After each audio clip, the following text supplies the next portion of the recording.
Alrighty. Hello, everybody. Thank you for joining us.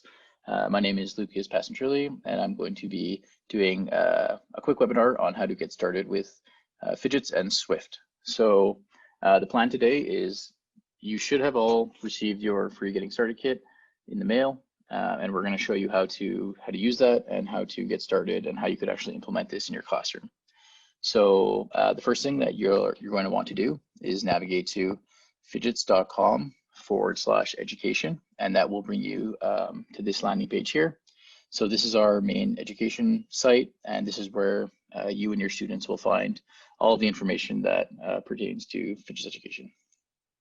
So once you're on this page, the first thing to do is you're going to click on the Learn tab, and you're going to see this three-level menu here. So level 1 is the Getting Started kit. So again, that's this kit that we've sent to you. And in order to get started with the Getting Started kit, we're going to click through to that link. We have other webinars on the level 2 and level 3 that are available, and we can talk about that after. But to start, we're all going to go to level 1, Getting Started, and we're going to click through to that.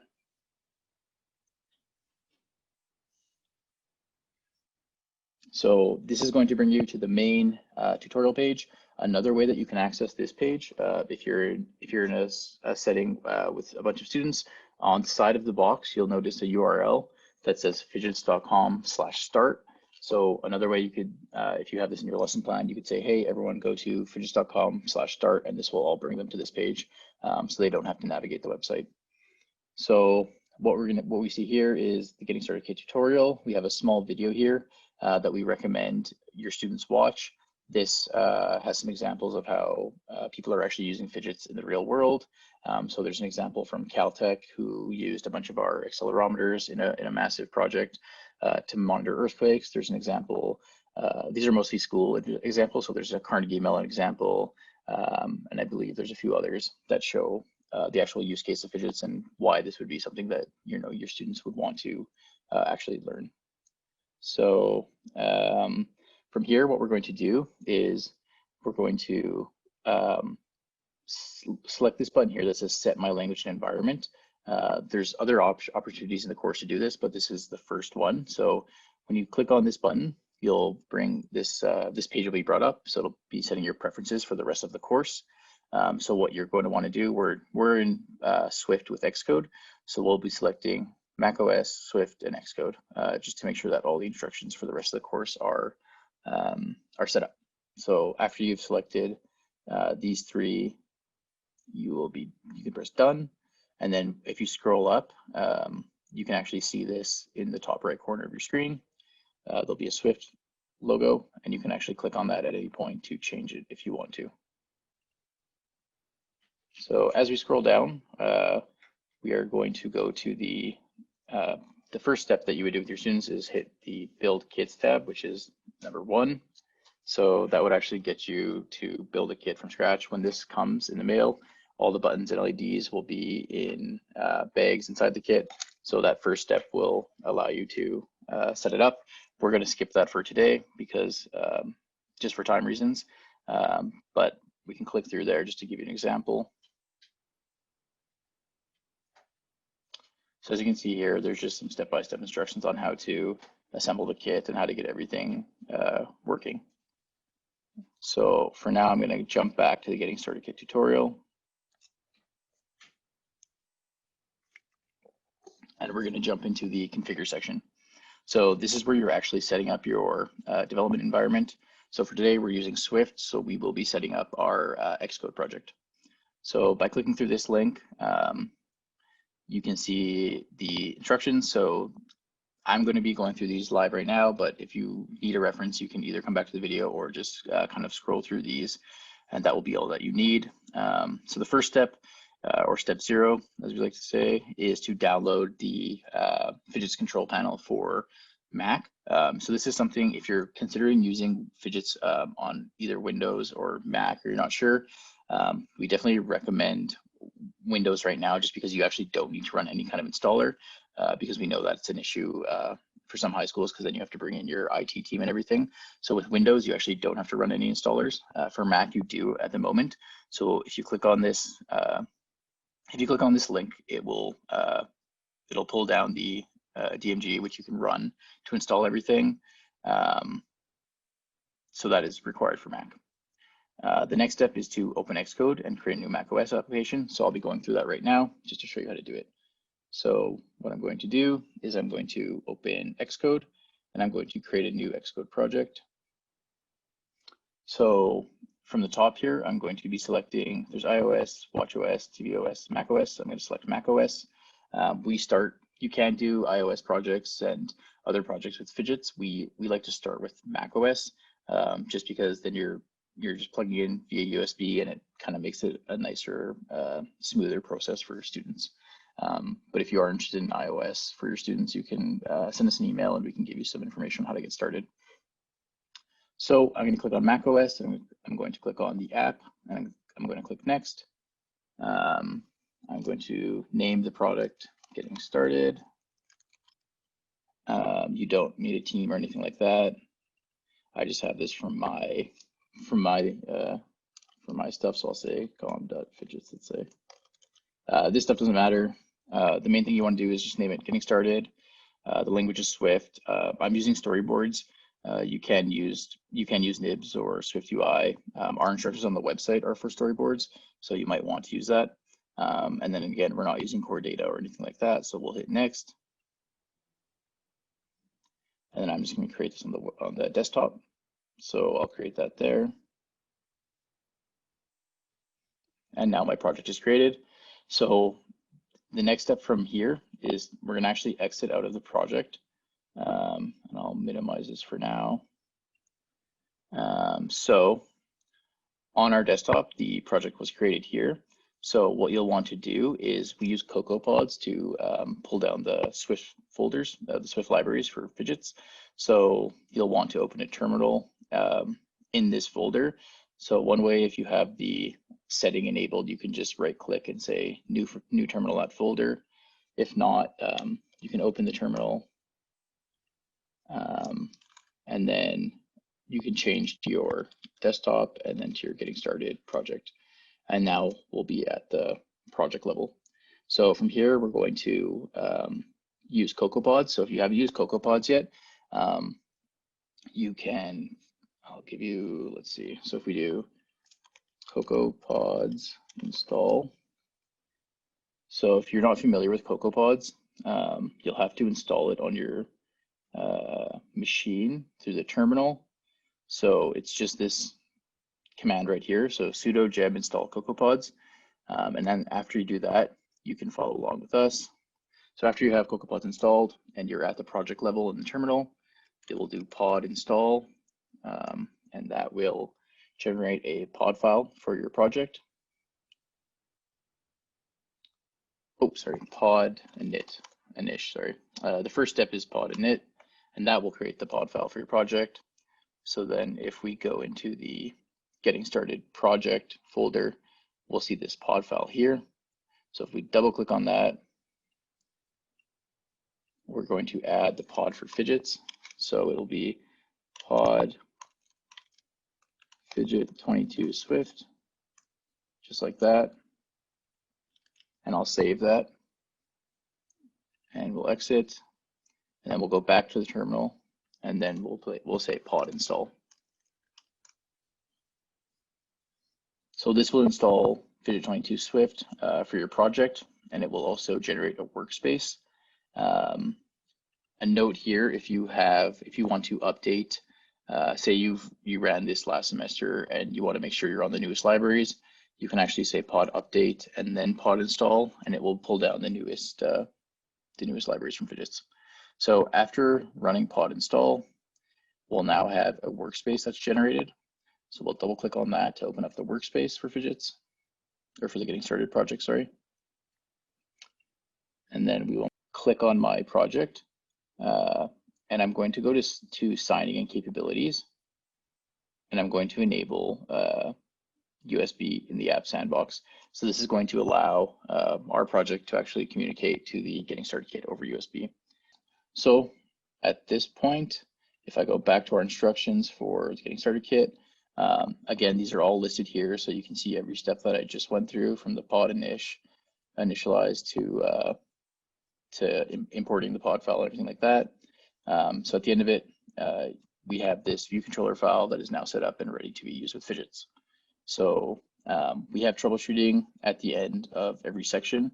So if you do have students who are working through this independently, especially now during COVID, we have a number of classrooms who are deploying the Getting Started kit. They're having students pick them up and run through them at home.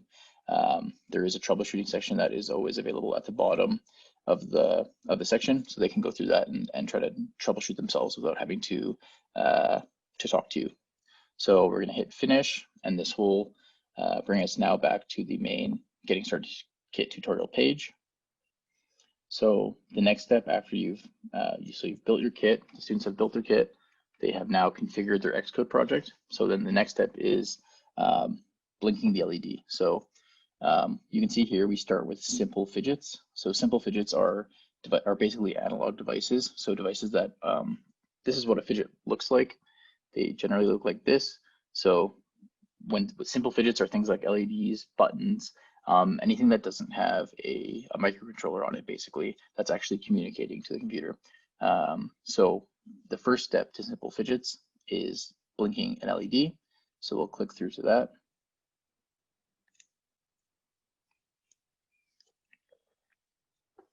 So for every lesson that we've created for Phidgets education, we'll have an introduction. So in this lesson, you'll learn how to write a simple program that will blink an LED. We'll have a GIF showing the expected output. So after you've run this is what you can expect to see on your actual kit.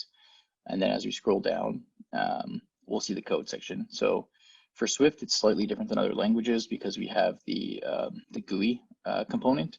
So what we're expecting is students will, we see here, okay, the first thing to do is create 2 buttons in your window, and then you'll copy this code into your project and link the buttons. So I'll do that now. So what I'm going to do is I'm going to create my window so that it matches this.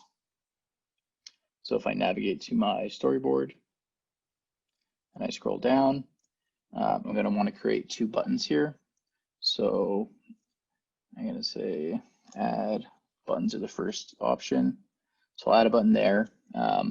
If you hold option, you can select the button and drag it, and then you'll get another copy of the button. So I'll just center those and I'll label them as LED on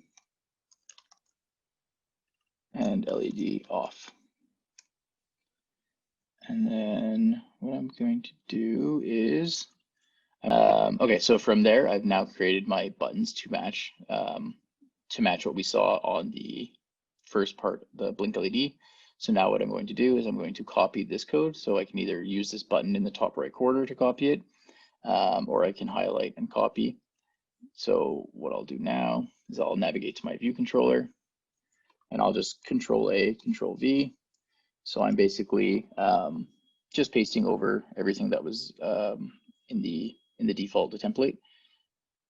And what I'm going to do is, because we have the buttons that we created, I'm just going to hook those up from my storyboard.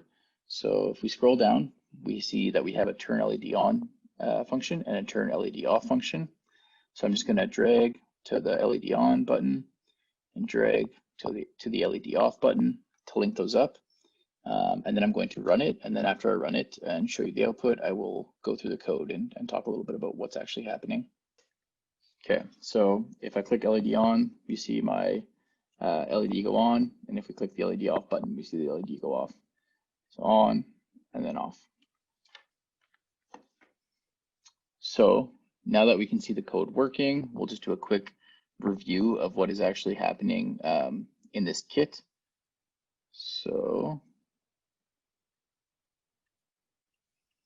the first thing we see here that is specific to Phidgets is this import Phidget22 Swift. So again, when we did the CocoaPods install, we pulled down the Phidget22 Swift library, and now this is just referencing that library. So that will be something that you need in every project. From there, we have our first object that's being created. So because we're working with LEDs, we are using the digital output object. Okay, so from there, the next line is this view did load. This is the first part that is going to run.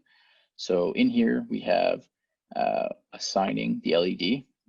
So this is the addressing section. So basically we're saying, hey, the red LED is on hub port 1. So if I look at the Vint hub here, this is the centerpiece to any Phidgets project, and this is what's inside the kit. So if we look at this, there's 6 ports. So we just want to make sure that the libraries know that, hey, the red LED is connected to port 1. And then we have this line, which is set is hub port device. So again, because we're using simple Phidgets, we have to set that to true so that the hub knows, hey, it's not expecting a device like, like a sonar sensor or a smart Phidget sensor. It's just an analog sensor. So after we address, so at this point we've created the object, we've addressed it, and now we're opening it. So by calling open, we're basically saying, hey, we've created this software object, and now we want to make a connection to this physical object that should be available on our system. So by calling open, the Phidget libraries start actively looking and saying, hey, is there a Phidget that matches the parameters here? Oh, there is. Okay, awesome. So it'll start connecting to that. So that is opening it. So after that, after it makes that connection, we're able to then use the Phidgets. So when the turn LED on button is pressed, we will get into this piece of code here. And this again is just basically saying, hey, we want to now set the state of that digital output to true. So all that's doing is providing a voltage on that LED to actually turn it on. And then when we want the LED to turn off, we're saying, hey, set the state to false.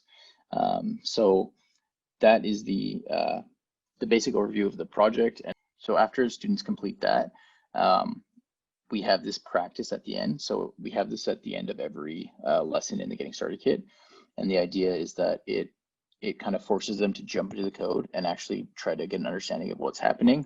And it also provides a way for you as a teacher to assess them. So, say, especially during COVID, what some teachers are doing is saying, hey, okay, lesson 1 is due on Tuesday. And then they'll record, the student will send in a recording of them explaining their code and explaining how they solved these practice problems. And if they only finish practice problem 1, then you can do a grade based on that. If they do all of the practice problems, you can grade them based on that.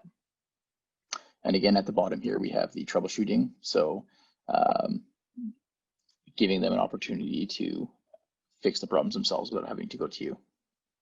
Okay, so the next lesson, so after they complete lesson 1, the next lesson is lesson 2, which is going to be showing them how to read a button. So again, just like every other lesson, we have the introduction here. So it's reading a button. We have the GIF showing them that this is what you should have for an expected output. And if we scroll down, we can see the code and what they're expected to do. So in this situation where we have a label, so I'm going to go back into my project. I'm going to add a label. I'm going to just get rid of my buttons. I don't want to create a bunch of different projects, so I just want to delete things. So I have a label here I've centered. And then what I'll do is I will open my view controller. And again, I'm going to copy the code using this copy button, or I can highlight it. And I'm going to copy that into my program. So I'm just going to Control V. And then because there's a label involved in this one, I'm going to find the label here. So here's the IB outlet for the label, and I'm going to drag to connect the label there. So again, I'm going to run this program. And then we'll just quickly look at what is different about this. So here's my program running. I have the false label there. So now if I click my red button, we can see that label change to true and false. So pressed is true, released is false, true, false. So now we'll just quickly take a look at the code and see what's actually happening there. So again, we have the import Phidgets 22 Swift that will always be there in any Phidgets program. We have the button that we created, the label that we created in our storyboard. And now again, we have the instantiation of the object. So we have the red button equals digital input. So last time we were using digital outputs because we're outputting, we're turning on a light and we're providing a voltage. In this situation, we are waiting on input. So we have a button and we're saying, hey, we want to know when this button state changes. So we're using the digital input. Again, in the view did load, we're doing the addressing. So in this situation, our hub port is 0. So the button is connected to hub port 0. And this is something that's shown in the building your kit section. When students go through that, they'll have to put the button into hub port 0. So they'll have an understanding of how these things are connected. And again, because we're in the simple Phidgets section of the getting started kit, we're setting hub port device to true. So in Swift, we are kind of forced to jump into events right away.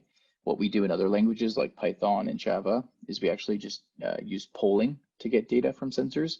But because we're in this kind of GUI-based environment, this event-based environment, we have to use events. So what we're doing here is we're saying, hey, we want to add a handler for when the button state changes. So the Phidget libraries will detect when the button is pressed or released, and the state change function will be fired. We'll get into the state change function when that happens.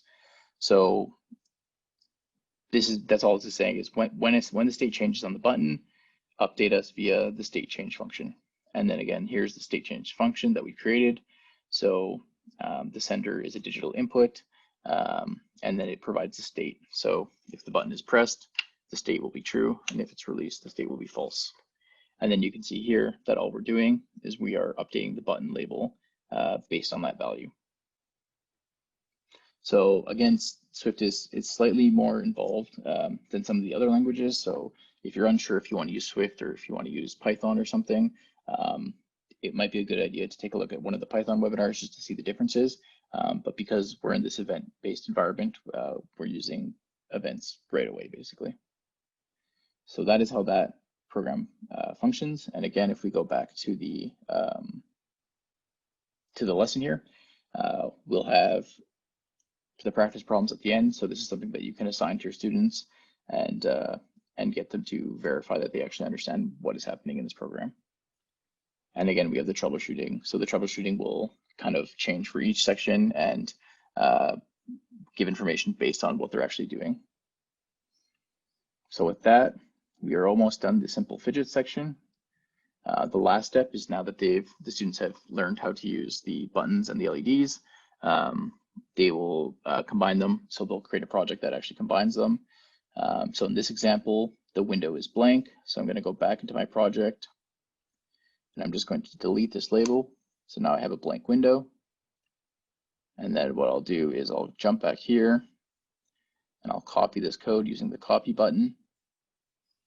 And I'll paste that into my program and save it. So now if I run this program, we should see the output that we saw up here. So we should see you press a button and the light goes on, and then you press the other button and that light goes on. So my program is now running. And if I press the red button, we can see the red LED go on. And if I release it, it goes off. Green button goes on, release, it goes off. And then if we just quickly take a look at the code and see what's actually happening here, we can see that now we have an object created for each element. So we have a red button, or green button, a red LED, and a green LED, and they are all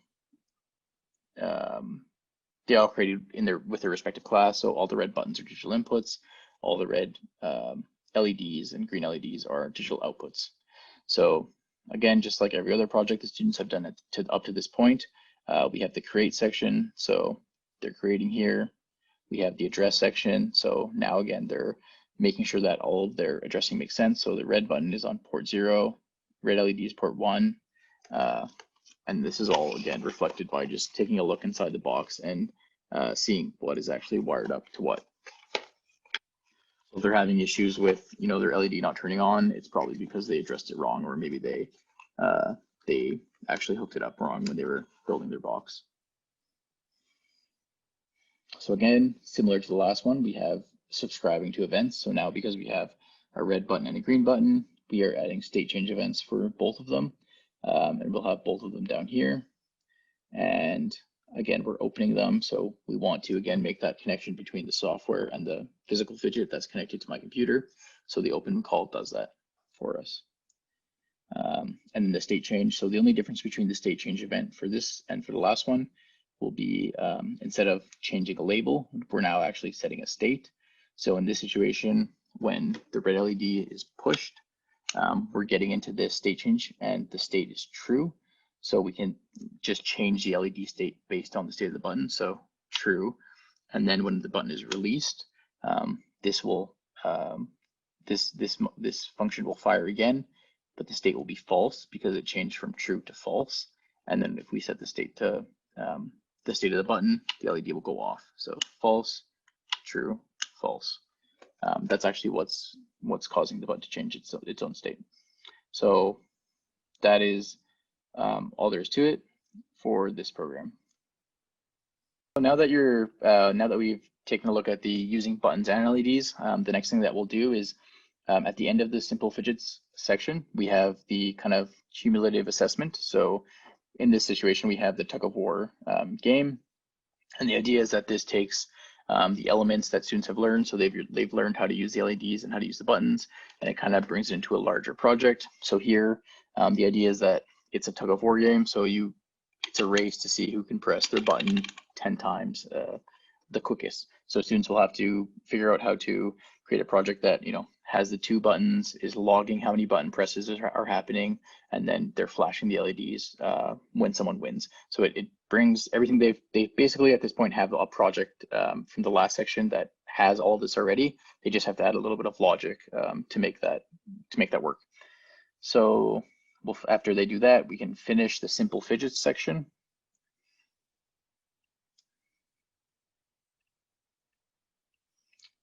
And so after we've done simple fidgets, the next step is lesson 4, which is using the smart fidgets. So as we see here, on the back of our kit, we have this humidity/temperature fidget. So this is what we'll be using now. So if we click through to lesson 4, again, we can see the lesson 4 temperature, and they'll be reading temperature from a temperature sensor. So the GIF showing the temperature, and then when the person kind of covers it with their hand, the temperature starts to increase. The temperature increases. So if we scroll down, we can see the what we want from our Swift project. So here again, we need a label that's displaying the temperature. So I'm going to go back to my Swift project, and I'm going to just add a label. Let's see. I'll add a label to the center of my project, and I'm just going to increase this one to be a little bit bigger. Okay, and then I'm going to scroll further down, and I'll copy this code. So I'm going to scroll down, and I'm going to copy this code here. So I'll copy that. Again, I'll Control V to have that code in there. And then I'll run it, and we'll just quickly review the difference. And again, we're gonna have to connect the label to our actual label in our storyboard. So if I run this, we should now be seeing temperature streaming from the temperature/humidity sensor into our project. So we can see here that the temperature in the room is about 24 degrees. So if I were to like blow on this, we can see it increasing, and then it'll decrease as it kind of cools down. So to take a look at what's actually happening in the code here and how it differs from the smart fidgets, we have again the import Phidget22 Swift, same in every project. Now that we are using a smart fidget, we're using it at the temperature sensor class. So one way to figure out, in the getting started kit, we'll always tell you what class you need to use. It'll all be in the code. But if you look at your fidget, so if I just take another fidget here, I have this sonar fidget, but there'll be a label in the top right corner that says what classes are available.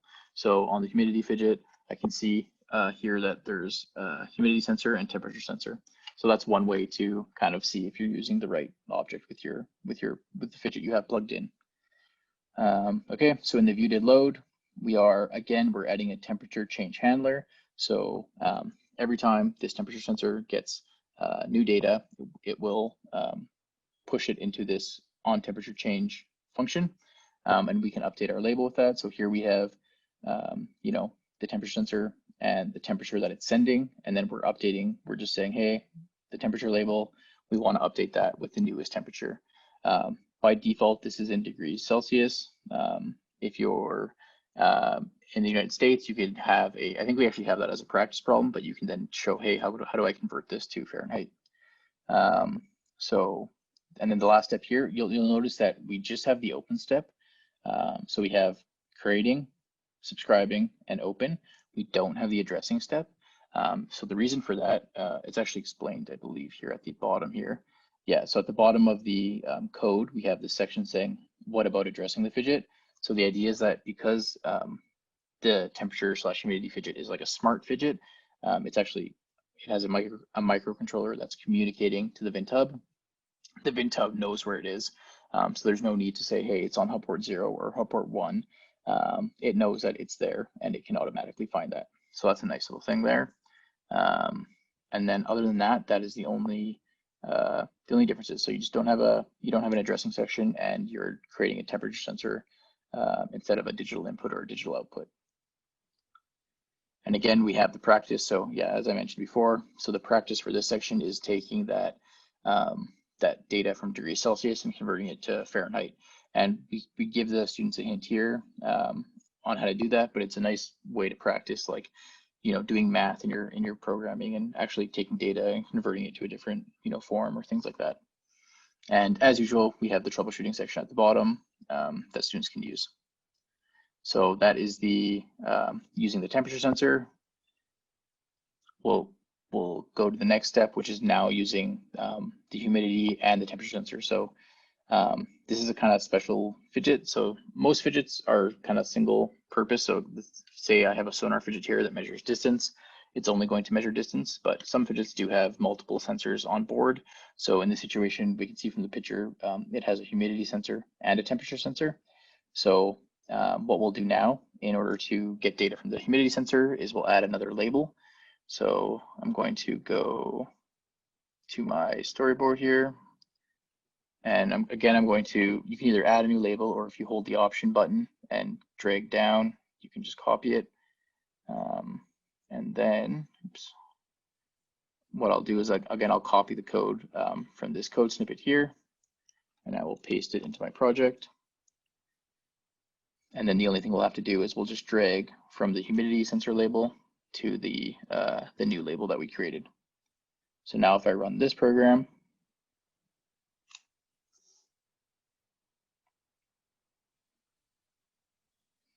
now we can see the humidity and the temperature streaming from that device. So again, if I try to like blow on this, we can see that humidity increasing rapidly. And then if we leave it there, we'll be able to see it kind of drop as well. And then the only differences for the code here are, because we're now using the humidity sensor, we have this humidity sensor line. So we're again instantiating this to be humidity sensor.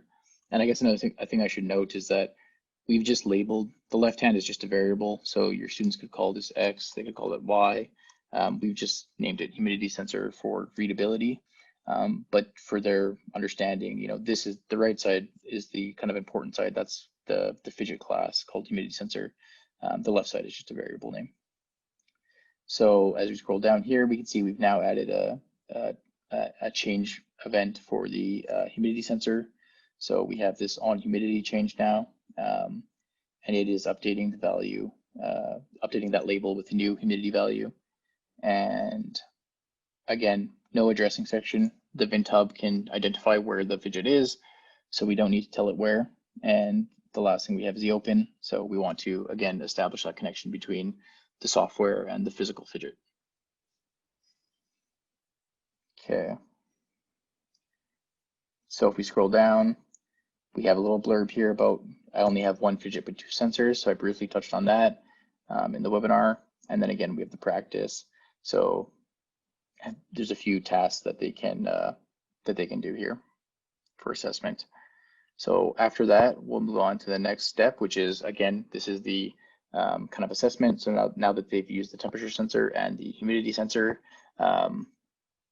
there's a little project, a cumulative project that uses information from both. So this is a temperature indicator that will use the smart Phidgets and the LEDs to give information on what the temperature in the room is. So if they finish that, they will be finished the smart Phidget section, and then they can move on to the challenge. So the challenge is a total project that includes buttons, LEDs, and the temperature and humidity sensor. And that is something you could assign at the end of the course. And again, it has kind of multiple things to do. So you can do your assessment based on kind of what level they get to here. So that is a general overview of the Getting Started kit. What I just want to briefly touch on is, if you haven't got the Getting Started kit yet, how you can get it. So if you go to the Educators tab here, there's a button here that says sign up for a free kit. So if you haven't received this yet, feel free to fill in the form associated that this button brings you to, and we'll send you a free kit so you can try this out for yourself. And then if you're interested in getting these Phidgets for your classroom, there's this buy tab here. So if you click on the buy tab, it will bring you to this section, which has some pictures. So you can click on the pictures and see what's actually inside the kit and everything, and the pricing and the curriculum so the online curriculum is what we just went through. And this is where you would actually buy the Phidgets from. So, and then the buy kit button will bring you down to the purchase order. And by filling in this purchase order form, all that we'll do is we'll basically send you an email with a quote. So we won't accept payment from here. So you'll just have a quote so you can see what that would actually cost. So the Getting Started kit here is $18 US and $25 Canadian.